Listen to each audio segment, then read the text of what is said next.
Cricket ಜಗತ್ತಿನ interesting ಸುದ್ದಿಗಳನ್ನು quick ಆಗಿ ಹೇಳ್ತೇನೆ ಕ್ರಿಕೆಟ್ ರೌಂಡಪ್ ನಲ್ಲಿ. ನಾನು ಶಾಂತ. ನೀವು ಸುದ್ದಿಯಾನದ ಸಬ್ಸ್ಕ್ರೈಬರ್ ಆಗೋದಕ್ಕೆ ಮರಿಬೇಡಿ. ಹೊಸ ಲುಕ್ನೊಂದಿಗೆ ಆರ್ಸಿಬಿ ಕ್ಯಾಂಪ್ಗೆ ಕಿಂಗ್ ವಿರಾಟ್ ಕೊಹ್ಲಿ ಎಂಟ್ರಿ ಕೊಟ್ಟಿದ್ದಾರೆ.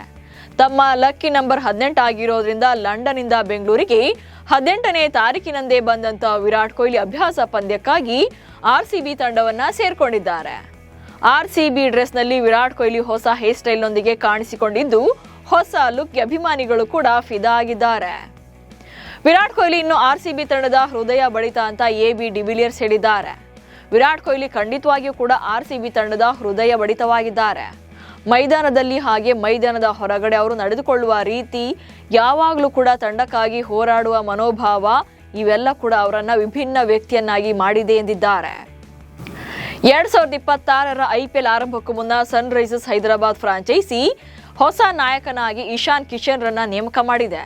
ಕಳೆದ ಆವೃತ್ತಿಯಲ್ಲಿ ಈ ತಂಡದ ನಾಯಕನಾಗಿದ್ದಂತ ಆಸ್ಟ್ರೇಲಿಯಾದ ಪ್ಯಾಟ್ ಕಮಿನ್ಸ್ ಇಂಜರಿಗೊಳಗಾಗಿರೋದ್ರಿಂದ ಈ IPLನ ಆರಂಭಿಕ ಪಂದ್ಯಗಳಿಗೆ ಅಲಭ್ಯರಾಗ್ತಾರೆ. ಹೀಗಾಗಿ ತಂಡದ ಚುಕ್ಕಾಣಿಯನ್ನ ವಿಕೆಟ್ ಕೀಪರ್ ಬ್ಯಾಟರ್ ಆಗಿರುವಂತ ಇಶಾನ್ ಕಿಶನ್ಗೆ ವಹಿಸಲಾಗಿದೆ.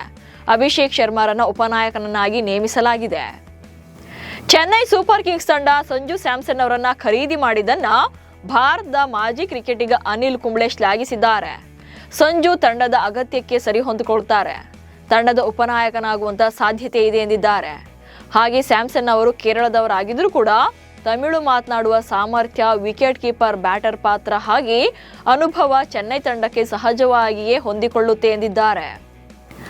IPLಗಾಗಿ ಚಹಲ್ 6 ತಿಂಗಳಿಗೂ ಹೆಚ್ಚು ಕಾಲ ಮದ್ಯಪಾನ ಬಿಟ್ಟಿರೋದಾಗಿ ಹೇಳಿಕೊಂಡಿದ್ದಾರೆ. ನಾನು ಡ್ರಿಂಕ್ಸ್ ನಿಲ್ಲಿಸಿ 6 ತಿಂಗಳಿಗಿಂತಲೂ ಕೂಡ ಹೆಚ್ಚು ಸಮಯ ಆಗಿದೆ. ನನಗೆ ಈಗ 35 ವರ್ಷ. ಹೀಗಾಗಿ ನಾನು ಹೆಚ್ಚು ಸಕ್ರಿಯನಾಗಿ ನನ್ನ ತಂಡಕ್ಕಾಗಿ ನನ್ನ 150% ಅನ್ನು ನೀಡೋಕೆ ಬಯಸ್ತೇನೆ. ಹೀಗಾಗಿ ಆಟಗಾರನಾಗಿ IPLನಲ್ಲಿರುವ ಜನ ನನ್ನಿಂದ ಏನಾದರೂ ಕಲಿಯಬೇಕು ಅಂತಿದ್ರೆ ನಾನು ಬಯಸ್ತೇನೆ ಎಂದು ಹೇಳಿದ್ದಾರೆ. ಡೆಲ್ಲಿ ಕ್ಯಾಪಿಟಲ್ಸ್ ತಂಡದಲ್ಲಿ KL ರಾಹುಲ್ಗೆ ಅಸಮಾಧಾನವಿದೆ ಅಂತ CSK ಮಾಜಿ ಆಟಗಾರ ಸುಬ್ರಹ್ಮಣ್ಯ ಬದ್ರಿನಾಥ್ ಹೇಳಿದ್ದಾರೆ. ಪ್ರತಿ ವರ್ಷ ಅವರ ಬ್ಯಾಟಿಂಗ್ ಆರ್ಡರ್ ಒಂದು ಸಮಸ್ಯೆ ಆಗ್ತಾ ಇದೆ.